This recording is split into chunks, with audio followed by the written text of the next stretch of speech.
Welcome, everybody. Good evening. We're so glad to have you here. Let me get this music off the screen. Thank you all for being here tonight. You are listening to the Mary and Joe Show, and I have my lovely co-host with me tonight, thank goodness. Welcome, Yes. Marie Tarot 504. Good evening. How's everybody out there? So happy to be here tonight. So I am having a little bit of a slow delay on my StreamYard tonight. So if anybody out there who's listening has any problems hearing us in any way, shape, or form, be nice, say hello, let us know that there's a problem. Yes, let us know down in the comments. That's right. I mean, for at least goodness sake, we really want to bring you content that you can actually enjoy instead of having hiccups like us too. So without further ado, let's go ahead and get this podcast started. Yes, let's get it rolling. The Mary and Joe Show. It's exactly what it sounds like. Basically sharing a bit of the canna lifestyle with the coffee talk. You'll hear interviews, reviews on products, a bit of my own personal life experiences, and sharing on YouTube for over 10 years now, being active on the internet with my own chronic illnesses, and many interviews in the future, along with a dose of a normalcy. We are a community around the world, and I bring you this podcast to give you a normal place to enjoy your Mary and your Joe. Welcome, everybody. Hello. Hello, hello. Let me say hello in the chat. Hello, everyone. So tonight, we are going to talk about mental illness, depression, our experiences with taking antidepressants. Some of us have, some of us have not. And a little bit of our just experiences and our opinions about the way the world works right now with mental health. So we want to hear from you guys in the chat. If you're listening, please give your input on your own experiences. We do want to hear from you. Yes, definitely. This is a safe space to open up and to be real and to have people be real with you and understanding. We're all just trying to make it out here. That's right. That's right. Give me 1 second. I'm going to get my earphones. They're acting up this moment. Hold it down, girl. Oh, no good. Well, I'm hoping that we get to touch on a lot of things that we were talking about previous to me having to take my little departure and then my little departure again, doing things in the background. I'm hoping in the future that it really is helpful to this channel, all the things that we're doing behind the scenes currently. That's right. But I did listen into a lot of the things that you were talking about, and I think there are some very good things for people that can relate to and understand, and maybe those that don't understand but have a loved one going through addiction. Correct. I think that we're able to put a lot of views on that as well. That's right. But backing up, one of the things that we've always talked about is mental health versus addiction, and one of the things that I think definitely is one of the things is depression. Right. Depression hits us all so differently, and some people are blessed and don't have bouts of depression. I don't know how those people are, but I'm definitely not on their stream. Nobody wants anybody to experience depression if you don't have to. That's a fact. I definitely don't want them to experience, but I just can't even imagine how they live without it. Right. Well, this world's pretty nasty sometimes. I'll give you that. It's I mean, look, some people, I'm sure, I mean, I can't speak for everybody listening, but I'm sure some people can even say that maybe if they hadn't had depression, COVID might have brought it on. For me personally, was that I just have to jump right into that. That was the moment where I was like, no, this is depression. I see it. The problem is that with COVID, I mean, not much changed in my life. Right. I was already recluse in a lot of ways. I mean, yeah, I guess not being able to go out to certain events and stuff may have kind of changed things, but also, just the ups and downs of everyday life. I mean, I was kind of in the same routine, and being that I have suffered in and out of depression for years, Right. it really wasn't as much of a hysterical problem for me and my, conscience. Even though I will say that was the boogeyman if there ever was one. Huh. Well said. Well said. Well, I honestly, that was the period of time where I actually asked for antidepressants again, which it had been at least maybe 10 years since I had been asking for antidepressants rather than a doctor suggesting them, right? Yeah, I've definitely had doctors suggest them, but I've also come from a family that was strongly against it. And then, Right. so before in my minor years, even when it was offered, it wasn't accepted because my parental guardian was against it. And then in my adult years, I had my first son at 17.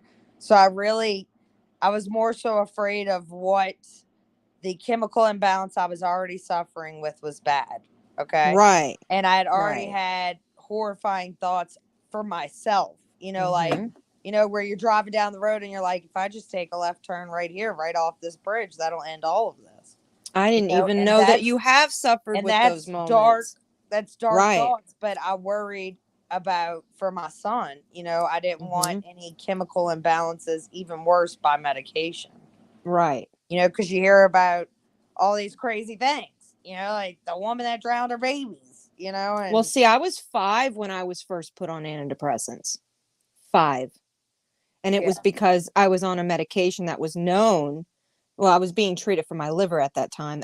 It was told to me very clearly that it was like 5, 6. So let's say 6. That's more safe to say that it was going to cause depression. And it did. I was very suicidal. So I'm glad I was on it, but I was on Prozac, early days Prozac. And I feel like a 5-year-old on Prozac, that really just makes an I mean that really imbalance. could mess up your Yeah. chemicals I just don't, I growing. mean, I think processing, I will say this, when you give a child who's 5 antidepressants, whether they need it or not, there is a difference, in my opinion, in my experience, of later years, how effective those drugs can be. Because I'm not able to be treated with antidepressants and really find relief. It's so short term, so, and then it's like, we had talked about it pre-show, which I think really needs to be said, is that how many times have we felt the dark hole, but we weren't quite sure, without maybe some guidance from family or How many friends, times have you if we felt the really dark were hole depressed and thought it was just anxiety? or just a How many bad times do day you or a write few off your bad days? anxiety and it's Right. just that, not All the depression? time. Well, and it has to do more. Okay, so this is for me. I know I'm depressed if my outer environment doesn't match, like if I don't notice it. I know I'm depressed if I let things go. It's my car in high school used to be that. Remember, I used to be like a perfectionist, and that if my car was a rolling trash can, as I would say, then I knew my brain was too. This is my cleanliness affects my emotional state, which then creates anxiety, or is the actual effect of depression that then I just don't even see it, you know? Yeah. So I heard That's, a very yeah, interesting thing, and I'll have to really find the article to cite it. But where they please. were saying you have so many flight or fight um, sparks that you're created in a lifetime, and that it can also be a trigger that creates Alzheimer's later on. Now, how Ooh, terrifying is that? Ah, ah, very, oh very God! alarming. Like I really hope that I was given 1 million of them, because I'm at about Do you think it's because 999,000. the brain's constantly in a trauma state, so it's looking for that familiarity of the war zone? Is that what you think, or what do you think? What's your personal? I mean, what if it's just like, I mean, So your I'm brain's not sure more what you awake. feel like Alzheimer's is, but I know that it shows that a lot of your brain does shut off. That's what I'm saying. And Like, so if is you, it like overstimulation eventually kills cells? And then we think about that that's a good also, point. our drugs, when you're overstimulating the brain with anything, I mean, depression, fight or flight, Right, drug addiction, just stressors that are, and I'm not talking, everybody has everyday stressors. I get that. right, But right, some take those everyday stressors and they multiply, in their own right. brain. And so it's like, Mm-hmm. I don't know. I wonder what, I mean, I feel like, and tell me if you agree or disagree, I feel like Alzheimer's and dementia and things are swiftly becoming our older generation versus what it was, 50 years ago. 100%. And I find And I think it that we're hits getting people further earlier, and much further into. earlier. Right. And so then we've Yes. got this fear of what is the, future. 50 years from now, is dementia going to be a very common, I mean, right now it's becoming extremely common where that wasn't a thing. There I'll are a have to lot of, bring up research on the next episode, and we will have to cover dementia as an actual episode but because then, CBD has been known to prevent it. So I have that.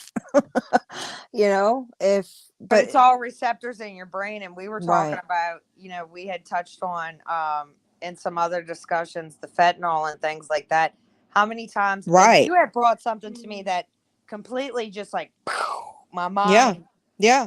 And I will say I definitely live it with blinders on. I can honestly say I go through the Hey, world let me cut you very off much for a so. second.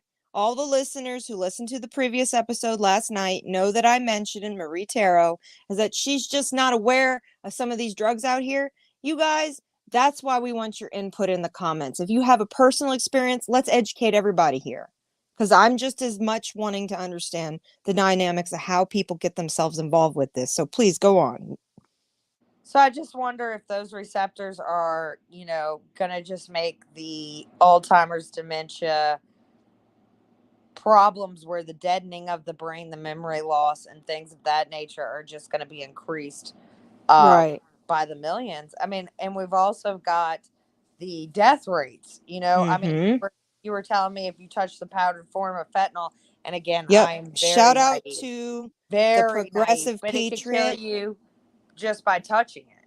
Right. Shout out to the Progressive Patriot for sharing an amazing video. I will feature it below this video where literally he showcased a police officer touching the bag and falling over.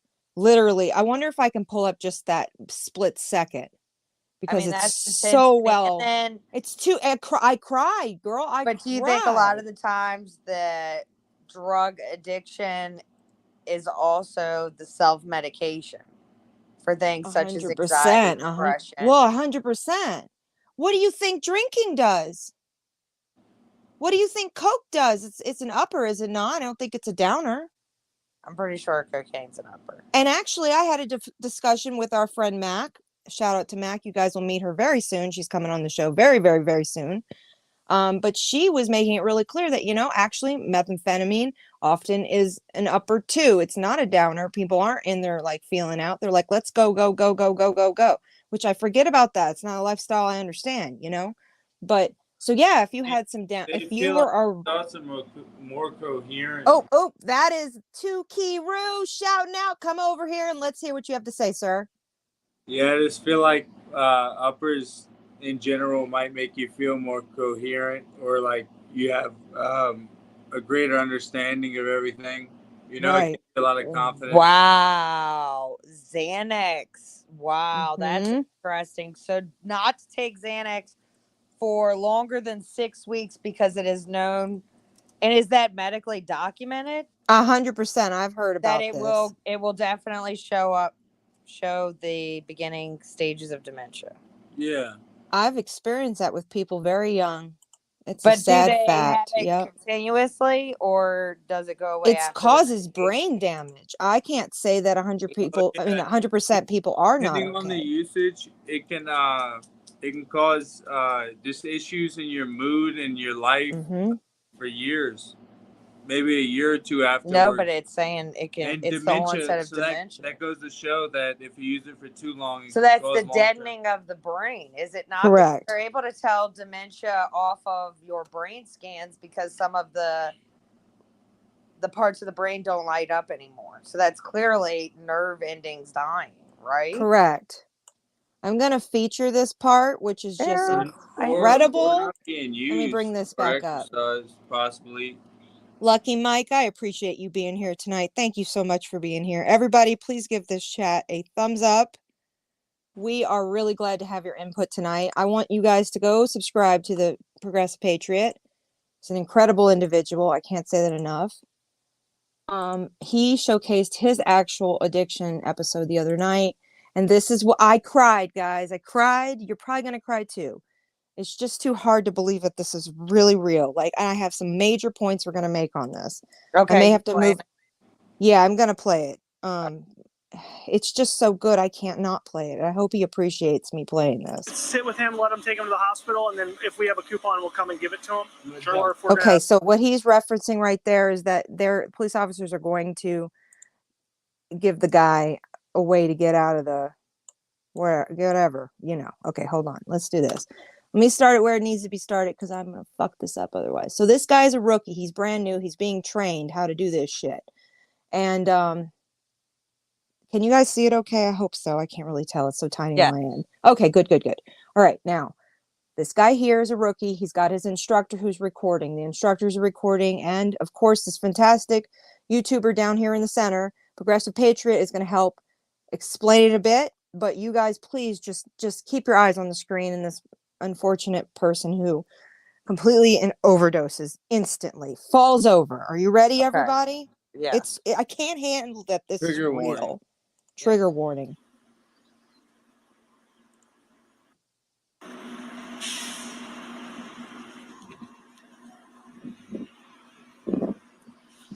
I'm looking. We're getting closer. All right, right about here. I'm gonna let it ride here. Put your face close to that shit. Yeah. This stuff's no joke, dude. It's super dangerous. Gotta be really careful. Makes it very clear. I hate dealing with it. Go again. Subscribe to the Patriot, Progressive Patriot. He's doing good things out there, guys. He's like, yeah, I know.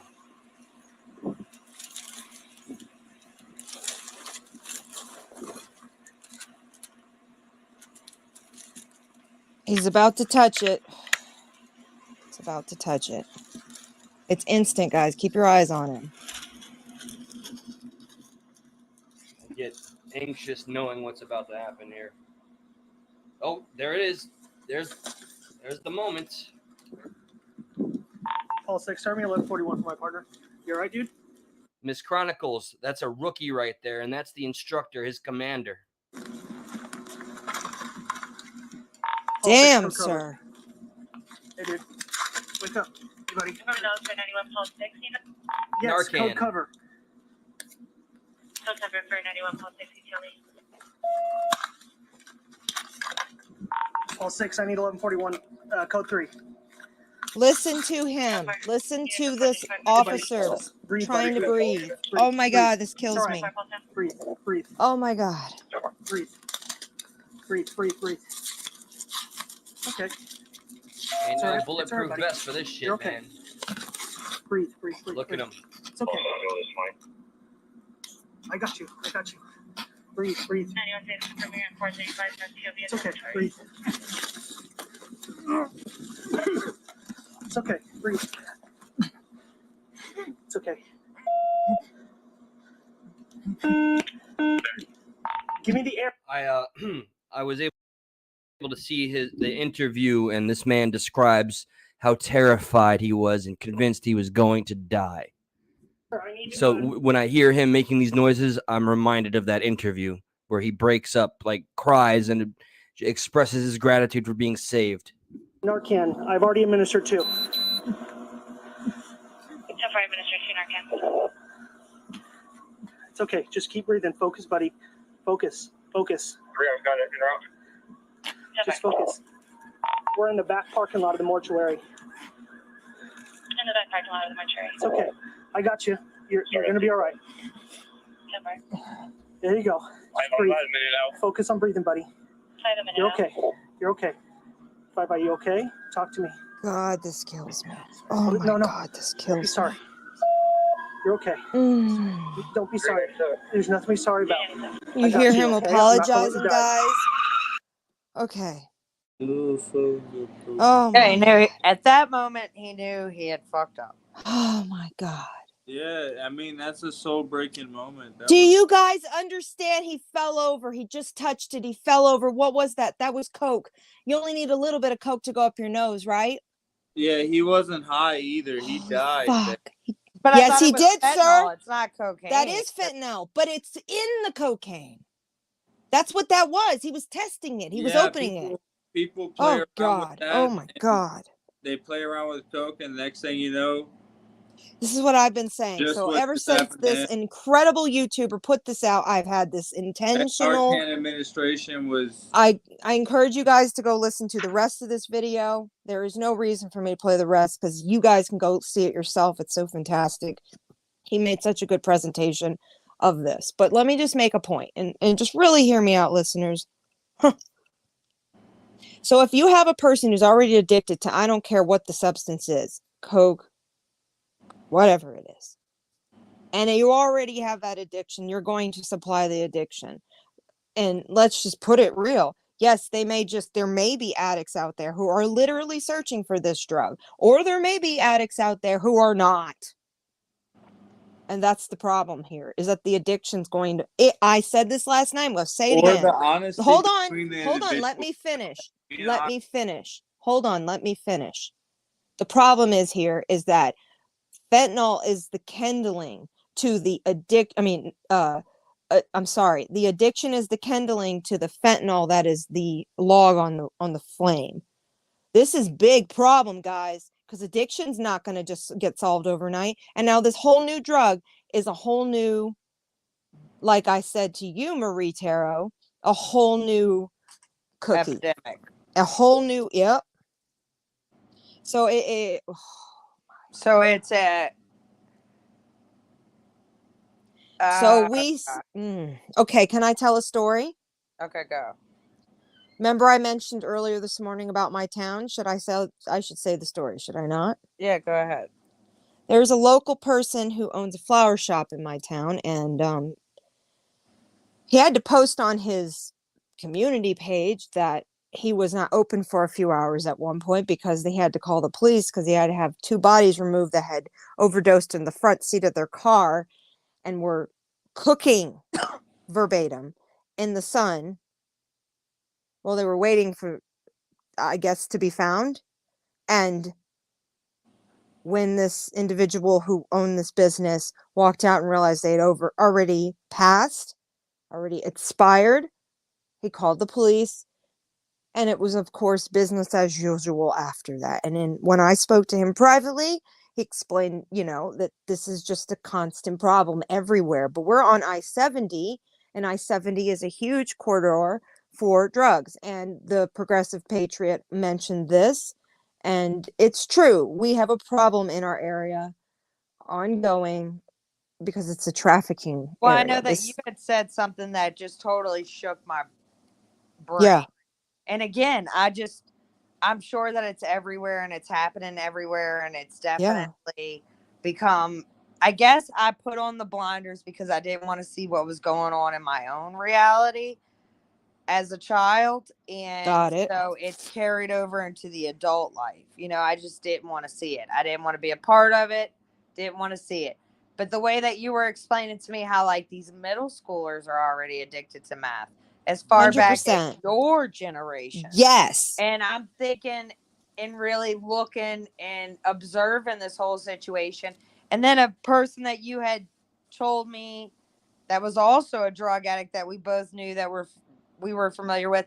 And at the Yes. time, I did know that she was getting the drugs from her mother, and then I Oh did boy. know Yes. she was getting the drugs from outer sources because I knew who was supplying them. Isn't it funny However, how I it's a never small world? realized that it had gone as far as into meth.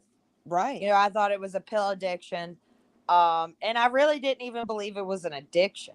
I thought Right. it was just It's a phase. That's what I thought. or just like a every now and again. Experimental. Right. I don't know. I don't know what I really thought it was. Let's just take a deep breath here. It's pretty disgusting that it affects our own backyards, much less, you know, I'm just like, I kind of wonder if this is the feeling that people felt when we saw and heard, like I mentioned in the last episode, when Jimi Hendrix, did he not die from a heroin overdose? I'm not sure. It's very possible. Google it. Somebody Google it right now. I'm pretty sure he did. And that's just like a great person who passed from heroin, okay? But now we're going to start losing lots of great people to fentanyl. You do know that, right? It's just Well, I'm the aware next... of that. I had a loved Yeah. one that was also taken, you know, and there was no proof as far as, because once he was found the decomposition, you know, we were only able to test what was in his blood, and fentanyl was found. My God. My God. Every time you say it, it just doesn't. I understand you're coping yourself, but from someone who's an onlooker, you just don't expect. I'm going to say this. People can agree or disagree to my opinion of what I think this new drug is, but it's a great way to just popularize control when it comes to the drug system. I'm a little bit uncomfortable by seeing what was put on Netflix for the last few years, meaning Breaking Bad and like popularizing drugs, right? Well, Maybe there's educational. that Hold a on. regular person could make it and sell it and get all this money, and that was Right. the way they were doing it. They were conceptualizing Right. that. But I also think that the Ozarks is another good example of what really, there's a lot more control and handing off in the systems of drug trafficking and other trafficking things. And when we're talking about, like, I know we've kind of made this conversation go straight into fentanyl and drugs and whatnot, but we want to make it clear that let's just put it in like the homegrown version of it. When a person's family member is an addict, or yourself, you're an addict, or you're dealing with anything that has to do with, and it doesn't have to be fentanyl, it could be it could just be anything. But usually in that coping process or the withdrawals or any of the whole mind fuck that comes with dependency, right? There's usually a breaking point of your mental illness comes into play. It gets louder, and the addiction's there. You want the substance, but you're also really sad and really uncomfortable and really all the things that exist. And it can be drug induced or it can be trauma induced. Like, I mean, I don't know. Like I said, I want to state that I'm probably one of the people here who has been depressed more so and maybe went through those moments and didn't even know I was depressed. Like, my pain's louder than my depression. Right. It's like, you know that, right? Like, I mean, a few times maybe I've gotten a little hostile and aggressive when I'm chatting because I don't feel good. But I really am quite self-aware of, like, don't let your mood rub off on others, right? But then when I'm depressed, I don't know, and correct me if I'm wrong from your perspective, but in my experience, when I'm depressed, I just need to be fucking left alone. That's just who I am. Like, I used to like to drive my car a lot, but that was before I was a mom and gas is like your soul being signed over. Right. I mean, I think we definitely talked in times of your depression and times of my depression, but I can remember you being like, I'm just not, I don't have the energy to speak to everyone. You know? Energy. Yeah, that's the hard part. I lose all fucking gives a fucks. The other thing is I'll wake up. I mean, it's when I've gotten older, probably more in my 30s. I didn't realize this in my 20s. But in my 30s, if I'm not listening to music almost every single day, I'm depressed in some way or I'm falling into it. I definitely think since maybe a year or two. So let's go back to like 2018. I fucking have to say that ever since then, every time it's seasonal, I get a little bit uncomfortable. My birthday's in October. That's a great time. Like I can still smell the fucking cinnamon at this time, but it's not like I get anxious. My anxiety kicks in and I think See, I go about through a I can't get seasonal outside. depression also at around that time, and then I go into straight holiday anxiety. And I I get really into I don't don't want calm to fucking down. see people. Yes. I go Sorry. from seasonal depression, which was really weird because it hits me about July for some reason, Right. because I'm always like, it's pretty outside, I should Well, feel we some type kind of of know way, the trauma. and I don't, Yeah. but it's been for a very long time, so Gotcha. it was even before that, Wow. so just a lot of things, because around the 4th of July is just not the greatest time of life for me. It just always falls that way. And it's a lot to do with my mental state, not even what's around. That's just when I seem to hit that roller coaster. And then it'll happen and it'll hit me until about mid-October. And then mid-October, then I start seasonal anxiety where I'm like, oh crap, here are the holidays. See, let me just state the only time that I'm the most fucking unbelievably angry and will scream out loud, and I say it all the time. Like I do scream out loud sometimes, people. It's okay to do that. I want my own field one day to just walk out there real slow and get in the middle and go, ah! Just because I have a field to yell in. I need that. So I'm not kidding. Everybody should have their own field to yell in. But with anxiety, it's usually comes full fucking transition around when the snow isn't actually falling anymore, and here it's just a fucking igloo, and it hurts to like open up your gate because shit's fucking solid, but it's the same brightness every day. Like I'm not like I couldn't handle Alaska like that. It would be so inconsistent, right? Okay, But well, also I'm only in year 2 of snow, so forgive me, that's frightening. This is it gonna is be year frightening. 2. Do you know that I go out every fucking, you can laugh at me, people. I'm just from New Orleans and this is how I handle ice. I take a hammer out to my fucking sidewalk and I just slam it. And then it's done. I just scrape it away. Otherwise, you could be that scrape person and do the damn thing. But you know how many times I've broken a shovel? And that's the kind of shit in the wintertime that actually triggers my anxiety, where I'm like, nothing's fucking working. God damn it. And you got to like step back. So for me, it's perspective. Like I have to do certain things to not, and like, okay, if I'm not right or I'm about to not be right, like depression wise, usually I'm moving shit around or I'm doing stuff to like, it's very different than nesting, right? When you agree, like when I'm doing housework, like not like cleaning the house, but like construction, I'm in a good ass place. But if I am struggling to like get all my laundry done at once I'm like a drill sergeant with myself. That's the problem. I like almost push myself to the point of being like, you can't fucking live up to it. Da da da da da. It's never good.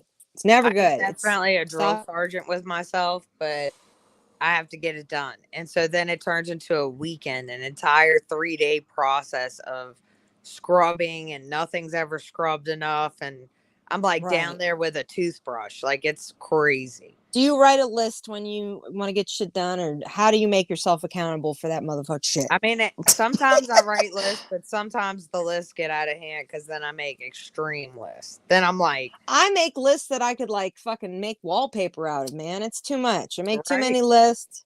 I used to like post-it notes, but now it's like, that's like, you can overwhelm yourself with lists. I do. No, I don't. I can't do all that. I like to email myself a big straight up message to myself. That usually helps. If it's in an email, yes. Because I can't avoid it. It's in an email and it's in a forwarded email. So I'm not fucking around. I got it. No excuses. Oh, wow.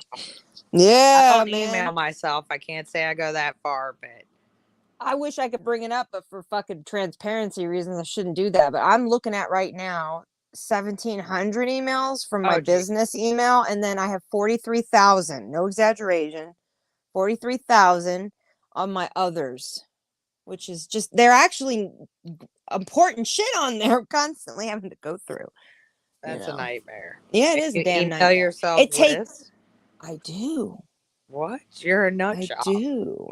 And I make bullets and all that shit. I do like a check mark. Do you know how happy I was when I was able to get my fingers on an emoji? That little check mark thing gave me no anxiety. I was like, yes, life's good. That's hilarious. Straight up. You know how that looks when you print it? It's pretty snazzy. Oh, wow. Okay. You screenshot that bitch and make it an 8 I don't by live 12. in that world. Oh. I am more of a, I really like it when it's done. And so Yeah. I'll push and push and push. And then unfortunately, once it's done, I have to go back to work. And so, and I've had the lovely joys of having other people living with me. So I never really 100% get to enjoy it. And then I spin out again. Okay, so do you feel, and this is a real question for you, Marie Terrell 504, and those listeners listening to the playback or are listening sneakily right now? Hello, how you doing? If you do you find your environment triggers your depression or anxiety or mental health, or do you just think it's a proponent of it? Like, is the after effect? Because I'm saying to you, it's both for me. It could definitely be both. It's definitely triggering when everything's out of whack or when you don't have control over your surroundings or when you have other people as factors in surroundings. I mean, you can't control it. Man, I'm a mom. I get that conversation. Jeez. Like I had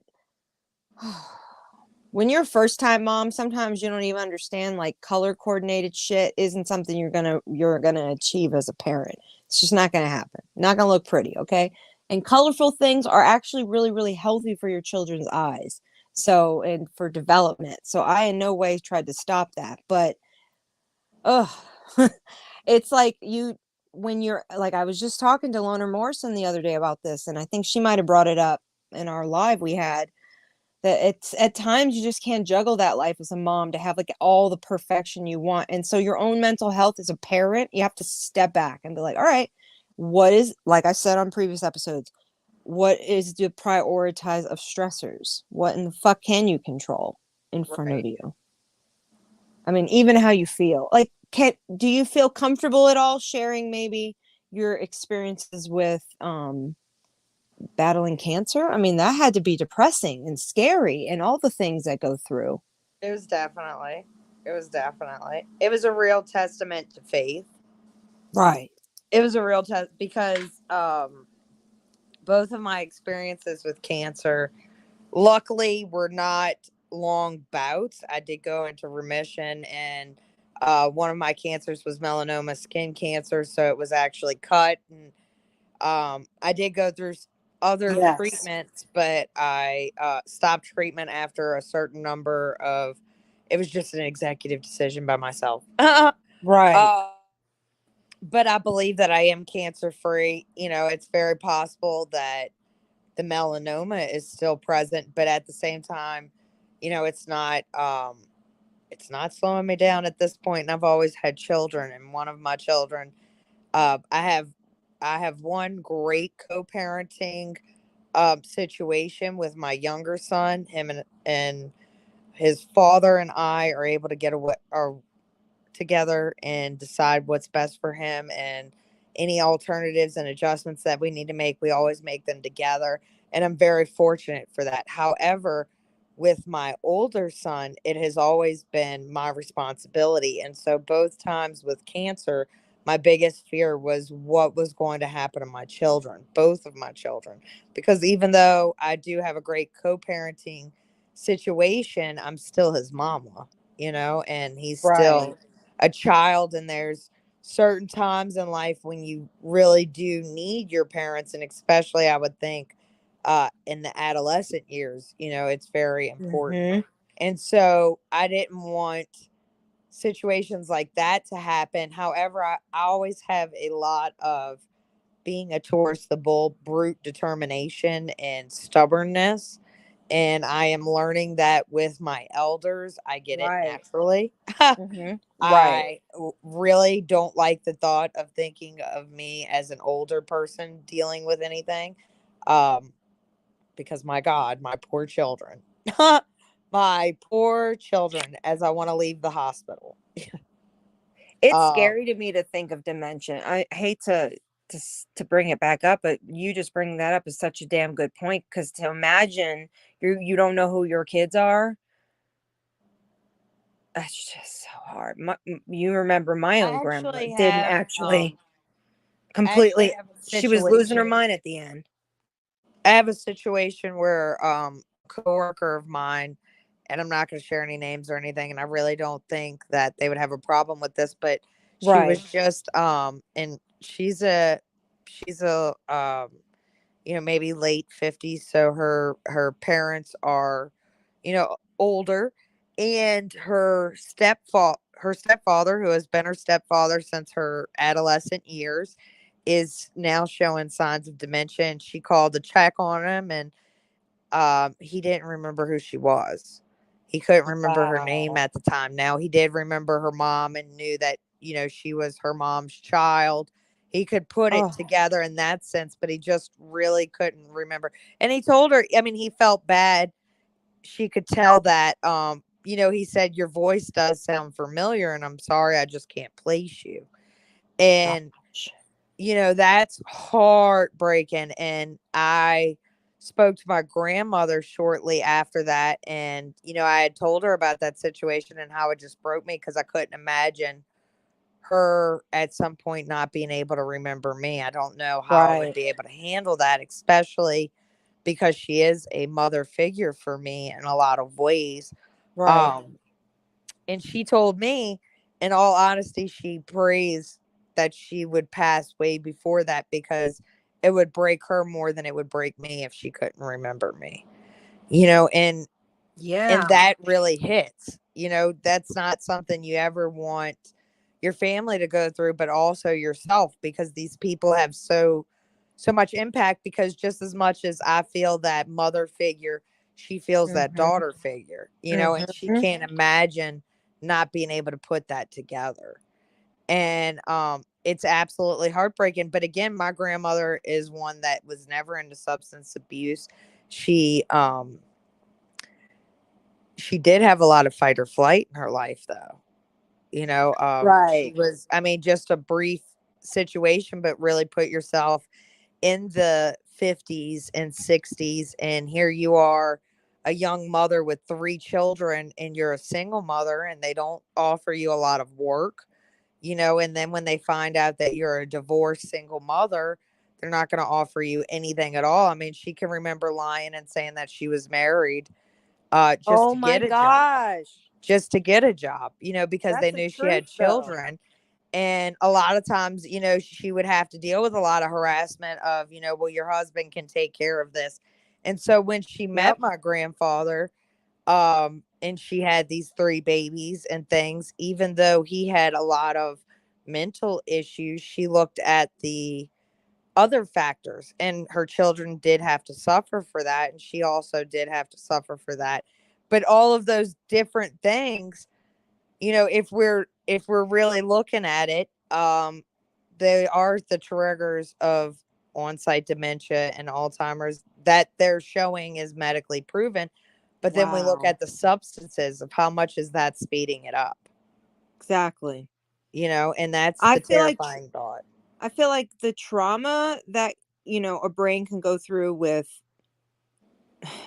just trauma alone, and in insinuating, because I have done some research and I do know for a fact that CBD does help. I just don't want to pull up any random posts. We'll have to do a whole episode on it, but I do know that it's so scary because you just don't know 100% too. I know there's a lot of activity things that people is it brain teasers? What is it? Brain exercises. Mama was doing that. My grandmother was doing that because She was terrified. She watched her own mother, my Gigi, my great grandmother. Reminder, people, we're from the South.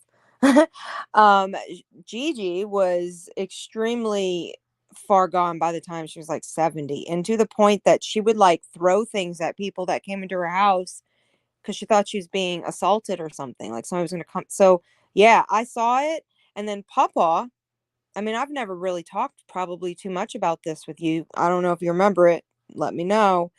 But my grandfather at one point, who is with my mama, the one I'm talking about, who unfortunately had a lot of crazy ideas she thought were happening but weren't really happening, and it caused a lot of conflict in our family. But my grandfather, when he was like, I think he passed when he was in his 80s, but in his 70s, right before, let's say like actually Katrina, after Katrina, his brain was not the same. Like stress messed him up. It increased that whatever was going to come into play. Right. And he believed, and I am telling you guys, this is a fact. He believed that my grandmother was hiding drugs in the house. And he was not that kind of guy. And he was a 75-year-old man.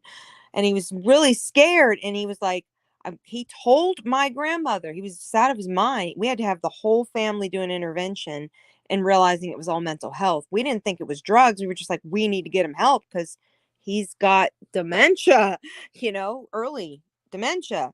He said he was going to go get a gun and hurt himself if she was doing drugs. He wanted her to stop doing drugs. And he went into the bathroom and grabbed little soaps that were, they were like, I don't know, fish shaped and the stuff you'd find at Pier 1, guys. Okay. Right. And he brought it out to her and he says, this is the drugs I've been looking for. He really believed. He was totally gone. And my grandma cried because she just didn't know what to do. Like, and she got all of us involved, all of his kids involved, to like almost like you would attack a big giant bear. Like, Yeah. it's okay. Come with us. We're going to go out to eat. Let's go out to eat. Let's go have a talk. All right, let's go to the doctor. Okay. Like that. And then he ended up being put in a nursing home because nobody could control him. He was taking, when his brain finally went, I don't know if you know this, when his brain finally went, I was probably solidly like 7 years after Katrina. He was taking medications to go to sleep. One being, what's the sleeping one? The A one. Fucking A. Oh, man. Why is my brain? Anyway, the very strong Ambien. He was on Ambien. Okay. And he drove on Transcontinental. You know that? It's a big street. He drove on Transcontinental to a gas station in a bathrobe, nude underneath, asleep. Oh, shit. As an old man, he could have hurt a lot of people. It was horrifically sad. And so like, and we had talked in a previous episode about nursing homes, and like, that's the thing, like, does it solve the problem, or are we kind of just like putting them in a locked up facility with a nice bed? I don't know, because it's really scary. Not even a nice bed. Sometimes it's worse than that. Like, Right. Oh God, the nursing home situation is so terrifying to me. Yeah. It's so absolutely, but what do you do? What do you do? You know why he ended up passing away? Why? He had an abscess on his leg from bed sores of the nurses not taking care of him. He got so sick, he died. It wasn't even his fault. Exactly the fear. Exactly the fear. He wouldn't get out of bed. He was afraid. Yeah, man. See, that's I not know, okay. I know your pawpaw personally, so And it's he kind was of a just great like, man, was he not? He was a great ass man. He's the whole reason that my mother ever used cannabis, and that he's the one who told me point blank, you need to like be loud about this, who you are. And he's also the one who was like, go get help. You're not feeling well, go get help. Like, that's what we need in this world. More people to encourage others when things are just not right. And anytime I was depressed at times, and he'd be like, sweetheart, come here. And he'd roll up a blunt with me, my papa. That's a fact. So, but anyway, it's the older generation we do have to take care of. And one day we will be the older generation. So like, I'm sorry, guys, we're jumping around on this episode, but it is about mental health. It is about depression. It is about like the system, unfortunately, has failed in many ways. And it shouldn't be a cycle of this crap, but depression's not going to go away. And I think, see, something for me is when I came back from Europe after I traveled to those 9 countries in 2009, I had no desire to watch the news anymore in America because I saw the news in every country and it all was a strange conversation in each. Right. Remember, I don't know if you remember, I'll just educate the listeners, but I saw the Italian government on the news explain in an English interpreter, of course, because this was like, I don't know, BBC maybe, that why wasn't America, and this is, mind you, 2009, why isn't America helping Illy more and all this other shit? And at that time, yeah, I'm not like against our country helping others, but not to be political. It was more so like a wow moment. And I was like, whoa, I'm being lied to in this country. Then we go over to Germany and I see their news and see the politics and I talk to the people. And it was just like a whole different perspective. And then when I got back to America to turn on the news, I was like, it, from California to Texas to New Orleans to any place I've ever been, like even Delaware when I was in that state watching the news. Like I used to be one of those people just, remember I'd leave it on. You're like, how could you do that? Leave it on the background. Right. I can't anymore do that. It seriously creates anxiety and I care too much. So the only things I care about are really in my face or I smell because it's affecting me, or I see something in the retrospect of things and I'm like, this needs to be addressed. Like, I'm sorry, that's why I'm bringing up the Progressive Patriots content tonight, because shit, when I told you about the fentanyl and you were like, no, they don't just fall over. Yeah, they just fall over. So I've said in my last episode, I encourage you guys to go take a look at it. What's terrifying to think is that there are people actually addicted to this stuff. And the thing is that their body's taking it in so much, so they're basically playing Russian roulette every time. 100%. I almost feel like maybe we should feature that at the end of this. Would you like me to try to get it up? Yeah, okay. Yeah, we're already at 52. Yeah, let's do it, guys. Hold on 1 second. Give me a momento. I really hope Just that intense, very, very it's so intense sad. thoughts to It breaks really... my heart. Breaks my heart. Breaks my heart. Okay, let me pull this up, guys. 1 second. I'm going to put you on mute.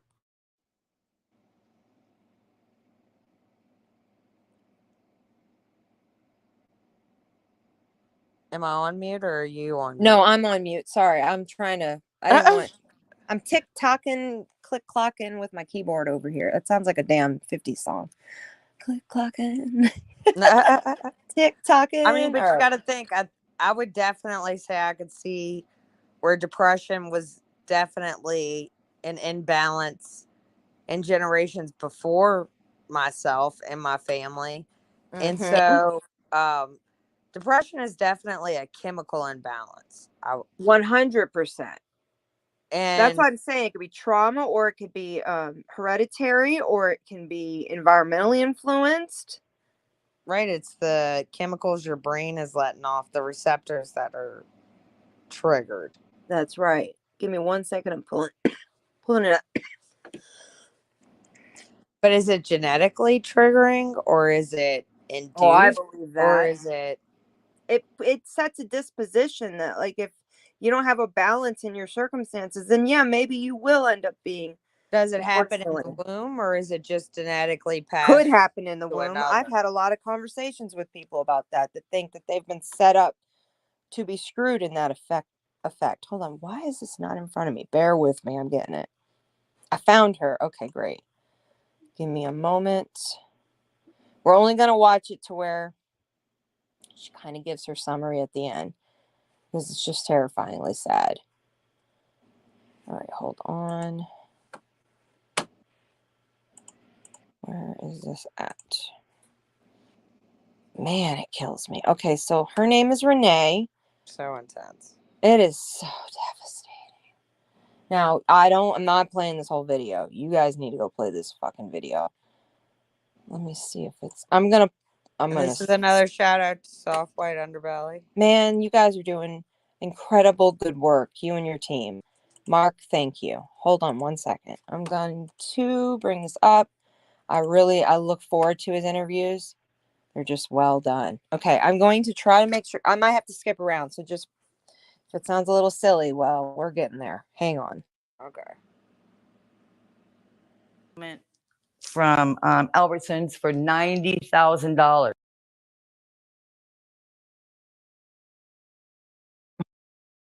In the yellow lines like he was supposed to be. The kid did not see.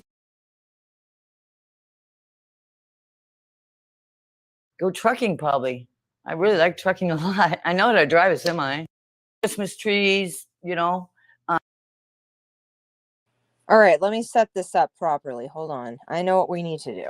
Hold on. So to give a little backstory, she's going to talk about the man that she loved, that she actually helped kill himself with this unfortunate drug, and also her own struggles. That's what we're doing. We're going to find those 2 points in here because they're absolutely necessary. Here's just a little back information about her because we need to respect her.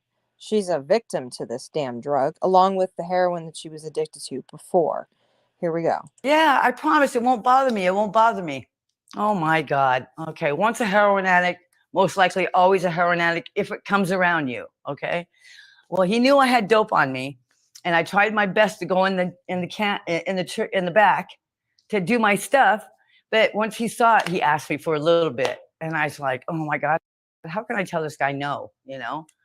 So it gradually ended up him doing some, me doing some. We end up getting strung out. We go all across the world, hauling wood, Christmas trees, Albertsons stuff, food, all that stuff. So anyway, we did that for about 2 years. And also we got to Albertsons to unload. And I was sat in the truck because I had an abscess this huge on my arm. So I sat in. Now, why do you think she had an abscess that huge on her arm? Was it from the drug use? Uh-huh. She was... Yes. Okay, Well, let's go on. I thought heroin, I'm sorry, but I thought heroin. When you inject it, you can also have sores. Right, but when you're passing out and stuff, if you're a truck driver, that's not. She's not the driver. She's the sweetheart with him. She met him. Yeah, but she said that he did. Random truck stop. I know. That's heroin. Okay, let me mute. Right, and that's sad to know that our truck drivers are. Oh my God! It kills me. It kills me. And we just go further accept into the facts. In the truck while he went to go talk to the big guys, and somebody comes running out to the truck to me. Miss, come right now. Your boyfriend's been hurt. Your husband's been hurt.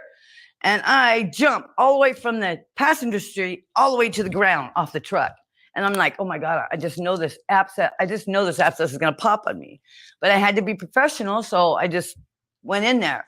Come find out, he was walking to go get a soda, and a guy in a forklift, a kid with headphones on, little earplugs, headphones, was jamming out to music. He was correctly in the yellow lines like he was supposed to be. The kid did not see him, swung around, knocked him down, and ran over broke this leg here and broke this leg here. Crushed his toes. It was awful on a forklift. And it was just awful. I couldn't believe it. Ambulance came, rushed him to the hospital. I had to take care of the truck, even though I didn't have a license or CDL or nothing, but I knew how to drive one. So he was already in surgery by the time I got there, because I was hotels, motels, good food, and drugs.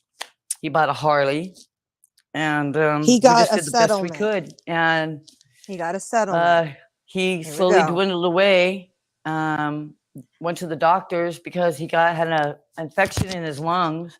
Come find out, he had a dime size in his lung of cancer. And 2 weeks, 3 weeks later, we went to the doctor again. A doctor says the cancer has gone from your lungs to your brain. So he only had a limited So he was time quick. to Okay. go. So his body was And already so going through cancer. I didn't know what and to he was do for him. using. I don't know what I Let's could do keep that for in him. Just mind. be a good friend to him and be there. So I want to state right now, for anybody who's ever used opioids or any type of hard drugs, it mimics pain pills. It is the exact same. It is the compound. Okay. So when we're dealing with somebody who she was in love with, who got an accident, who was very, very hurt, very much needed this medication, right?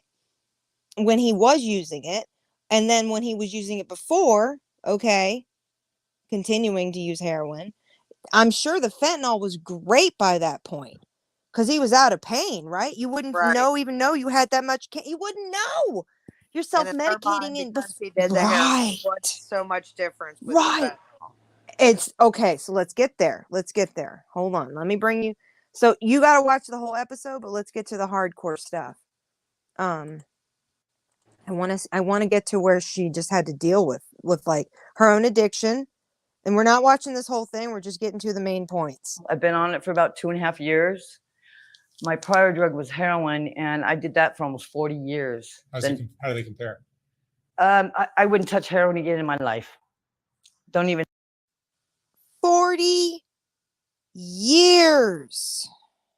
But now heroin's not enough for her. She doesn't even want it anymore. 40 years. Goodbye. Fuck you.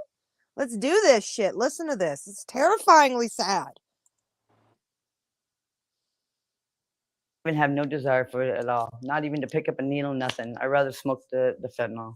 So fentanyl has its reputation as being this. Yes, horrible, horrible death disease, and I mean death drug. And it's not. You just have to know what you're doing.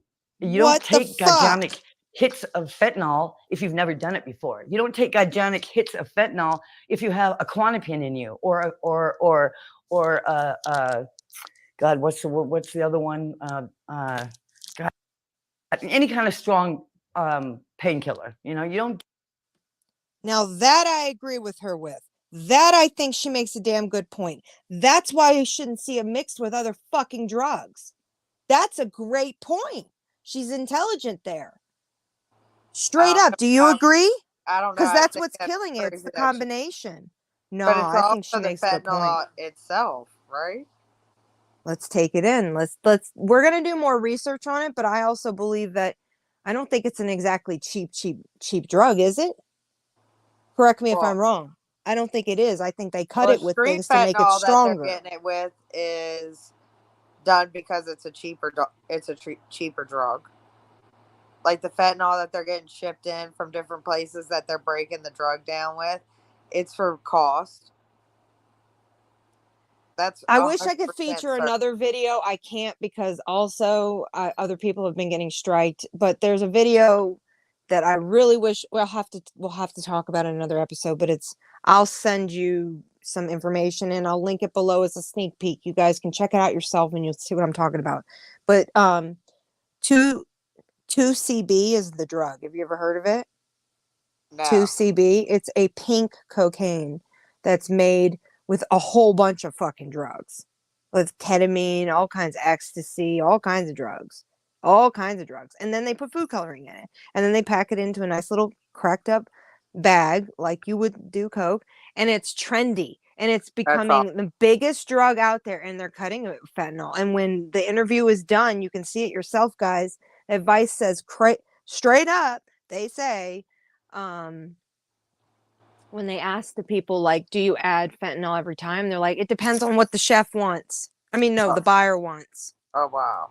Yeah. So it's like, but people are making it everywhere now. This medication, it's not a medication. No, this drug is being created in people's kitchens all over Europe. But if you're already addicted to maybe the other drug or the other drug or the other drug, maybe you want to add fentanyl and feel it. Maybe this is something that's going to be like a fucking... I'm so mind blown. It's right. Okay, let's keep watching because we're not done with the horrifying reality. Do that. You don't mix it because that's how you die too. You take a little, you gradually work yourself up one by one. And for myself, listen, I'm guys. so damn strung out and stuff now, which is terrible, that I don't What a think I could find anything that conundrum. would get me high. What the How fuck? old are you now? I'm 60 years old And you've been now. doing opiates Kills since me. you were.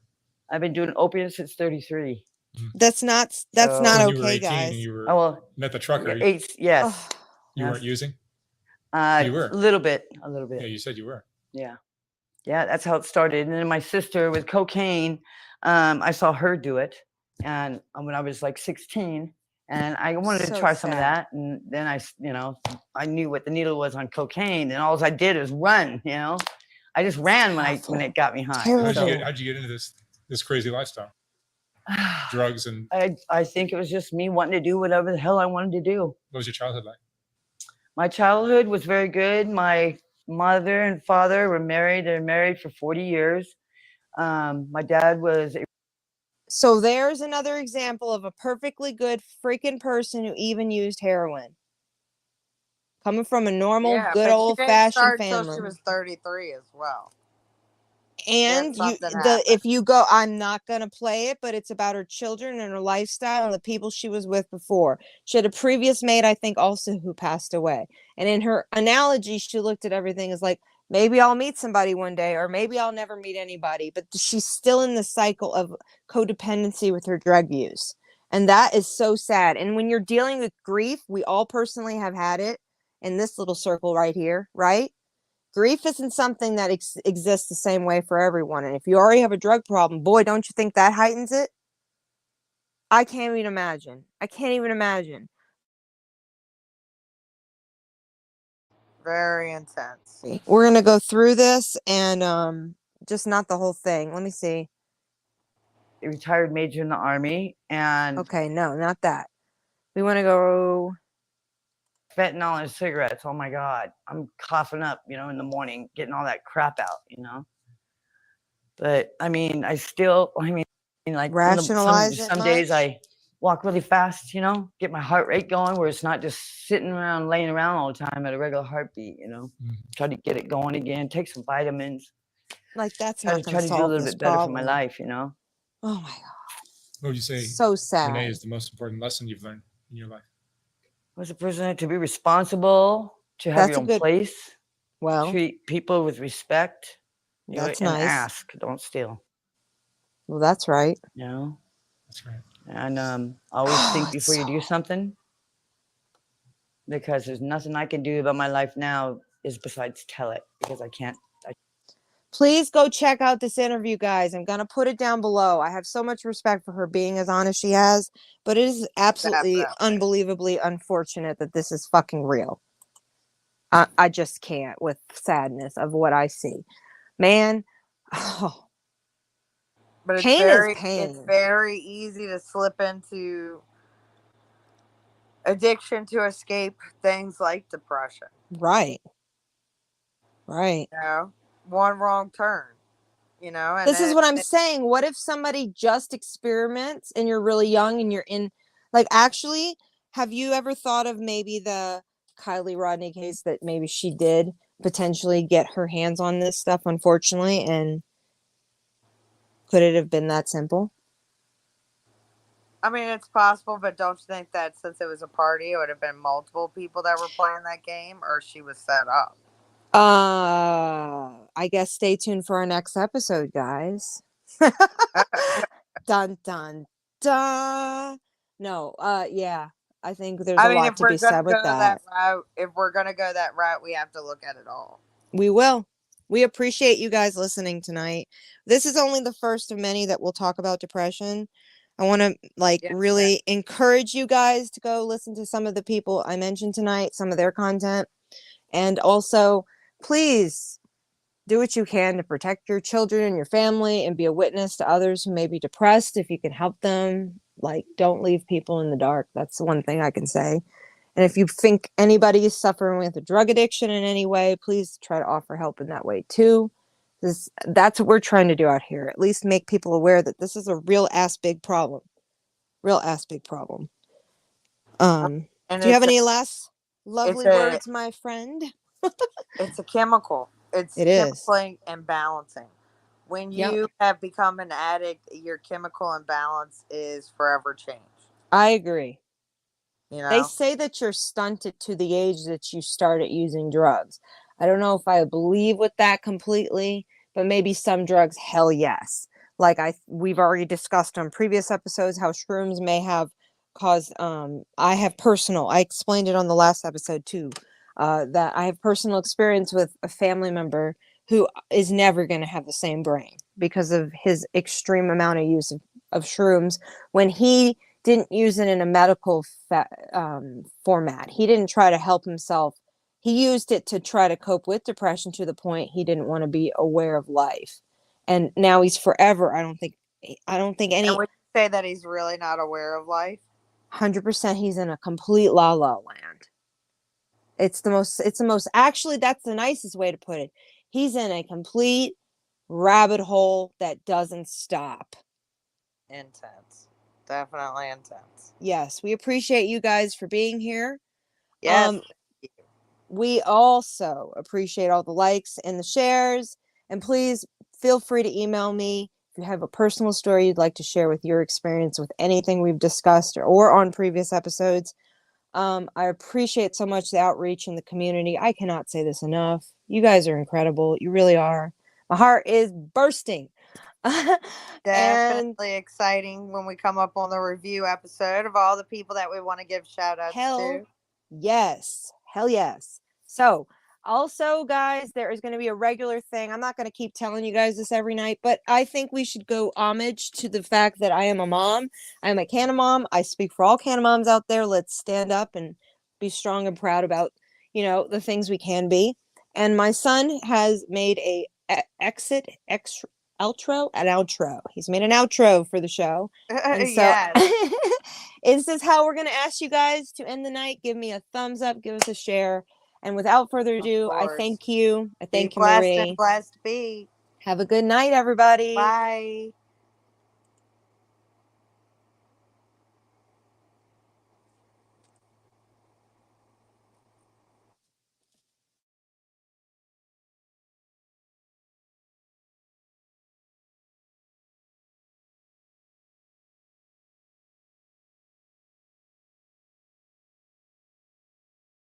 Hi, my name is Tim. If you know me, good. If you don't, you should know my mom. But I have a message for you.